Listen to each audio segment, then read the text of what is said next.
શીશનો પ્રશ્ન છે. મહારાજ આપે તો અંતરની મૂર્છા ઉપર પરિગ્રહનું માપ કહ્યું, બાયની કોઈ ચીજને પરિગ્રહ તો આપે ઠરાયો નહીં.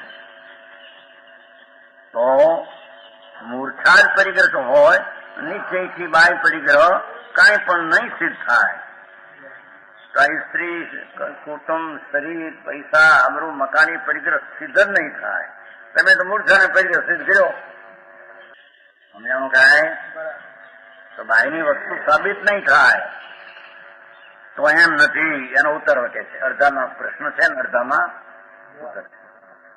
કેમ કે એ બાય પરિગ્રહ મૂર્છાના નિમિત્તપણાને જોયું, મૂર્છાનું એ નિમિત્ત છે બાય, એથી એને ઉપચારે પરિગ્રહ કહેવામાં આવે. ખરો પરિગ્રહ મૂર્છા છે, બાયનું નિમિત્ત છે, માટે એને ઉપચારે પરિગ્રહ કહેવામાં. વ્યવહારે નિશ્ચયથી મમતા પરિગ્રહ. સમજાણું કાંઈ? હે નિમિત્ત બોલવાનું કોની કહ્યું? આ ઉપચાર છે, એની મમતા કરે ત્યારે એને નિમિત્ત કહેવામાં આવે છે. મૂર્છાનું નિમિત્ત છે એમ સિદ્ધ કરે છે. એ વસ્તુ બંધનું કારણ છે એમ નહીં, પણ મૂર્છાનું નિમિત્ત છે એ તો આવે છે ને આપણને નહીં. બંધ અધિકારમાં અદ્વૈત વસ્તુને આશ્રય થાય છે, પણ વસ્તુ બંધનું કારણ નથી. ભાવ થાય છે એ આશ્રય થાય છે પરને, પણ સ્મૃતિ કરે ત્યારે આશ્રય કહેવાય ને. પણ એ વસ્તુ બંધનું કારણ નથી. બંધનું કારણ એના જે મમત્વ પરિણામ તે છે. જેની વાત પરિગ્રહની વ્યાખ્યા મેં આવું ઝીણું સમજાવું કે છે. મૂર્છા એ તો એ જ મમત્વ ને એ જ હિંસા, પણ તેના પદાર્થનું નિમિત્તપણાને કારણે તેને પણ ઉપચારથી પરિગ્રહ કહેવામાં આવે છે. બાહ્ય ચીજને, કારણ બાહ્ય ચીજના અવલંબે મૂર્છા થાય છે. અવલંબે મૂર્છા થાય છે. સ્વભાવના અવલંબે મૂર્છા ન થાય. ચૈતનના અવલંબે એ તો શુદ્ધ આનંદ છે. આમ અવલંબાયનું જાય છે ત્યારે મૂર્છા. માટે બાહ્ય પરિગ્રહ પણ ઉપચારથી પરિગ્રહપણાને જાણું કાંઈ. उपचार भाई क्या होता है वास्तविक परिग्रह है ले बड़ा का क्या किया ने समोषण हुआ क्या है समोषण जैसे कोई बुद्धि कोई को है नहीं इंद्रों को भी नहीं है नहीं मूर्छा नहीं है परिग्रह है ही नहीं नग्नपना एक वस्त्र का ताना नहीं रखते हैं जंगल में रहते हैं भिक्षा निर्दोष आरते लेते हैं तो भी अंतर में भगवान आत्मा अनाकुल आनंद की पकड़ अनुभव दृष्टि नहीं थी तो उसको राग का पकड़ अंदर में पड़ा है तो उसको मूर्छावान मिथ्या दृष्टि कहने में आता है। भाई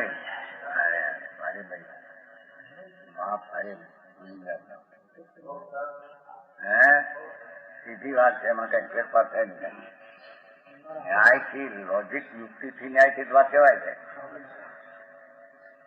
સમજાણું કાંઈ વ્યાપ્તિ ઘટિત છે એમનું કીધું ઘટે છે ભગવાન આત્મા પોતાના વિતરાગી સ્વભાવ ચૈતન મૂર્તિ પ્રભુ એના હોવાપણાનો સ્વીકાર ન થાય અને એના હોવાપણાનો અનાદર થઈને રાગનો પુણ્યનો દયાદાનની કસાય મંદતાના વિકલ્પનો સ્વીકાર થાય બસ એ જ મિથ્યાતૃતિ મૂર્છાના નિમિત્તપણાને ખરેખર ધારણ કરે છે એમને તો ધારણ નિમિત્ત છે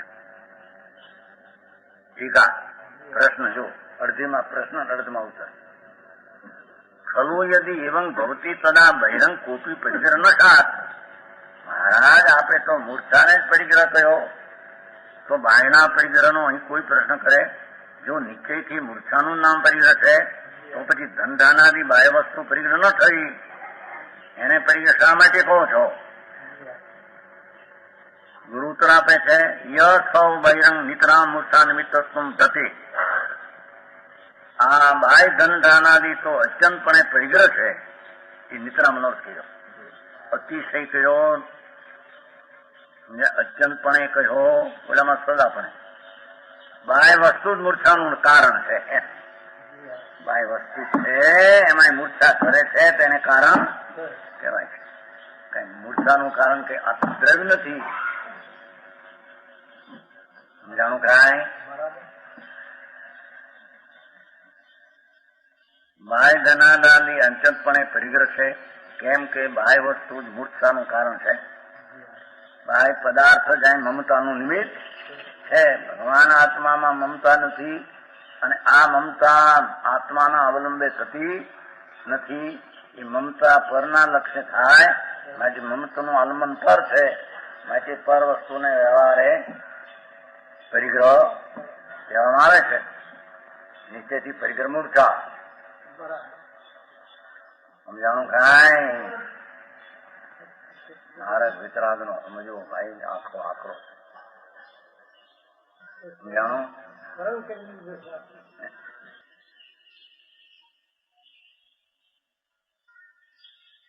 રાજાનો કુંવર હોય 25 વર્ષનો,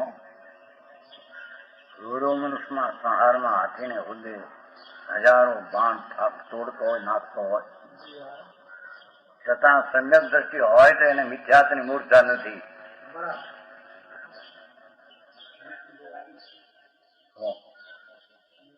એને મિથ્યાત્વનું કોઈ નિમિત્ત જ નથી.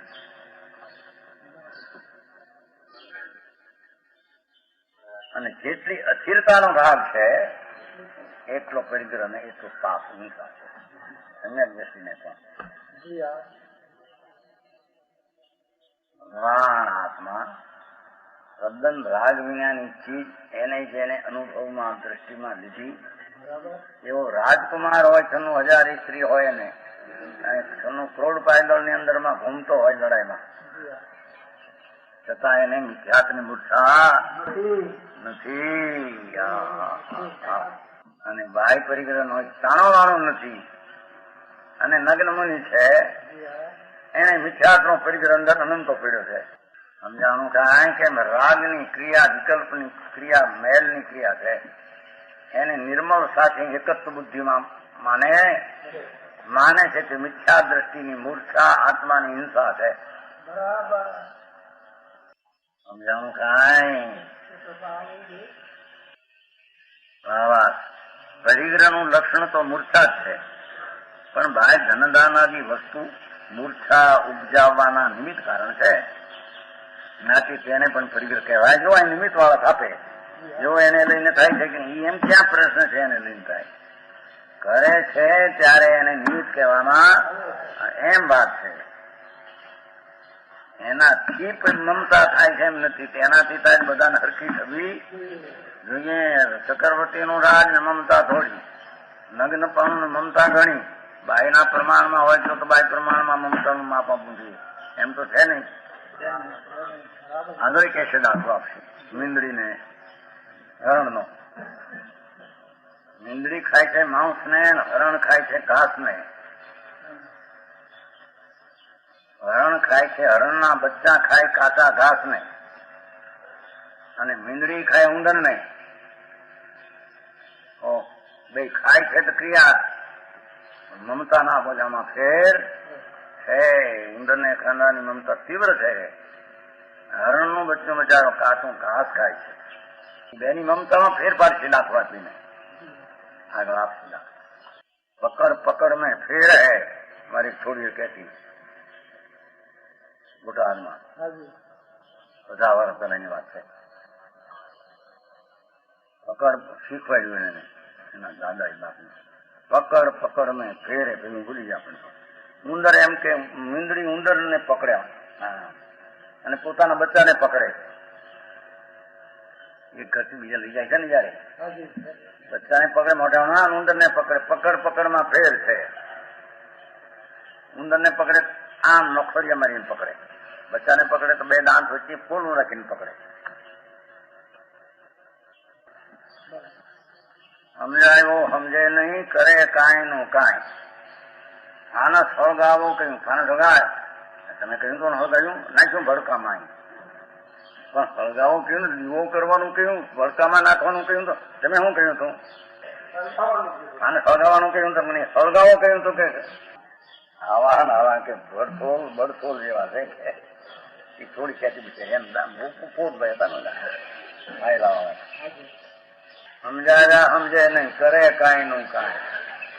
જે આશયથી સમજાવવું છે એ આશય પકડે ને પકડે ઊંધો.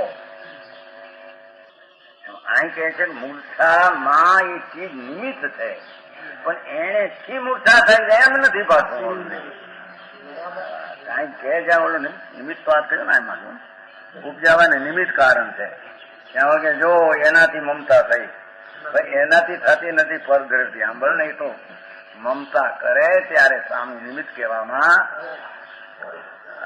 ભારી વાત થાય. સમજાવું કાંઈ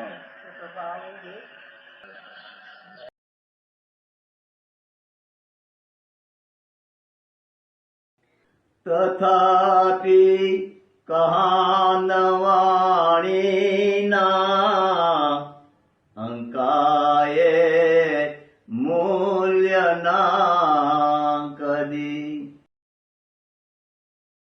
તથાપિ માતવાણીના અંકાયે મૂલ્યના કદી. પરમ કૃપાળુ પૂજ્ય સદગુરુ દેવનો જય હો. પ્રસામૂર્તિ પૂજ્ય ભગવતી માતનો જય હો. જીનવાણી માતનો જય હો. પરમિત્રા દિગંબર જૈન ધર્મનો જય હો.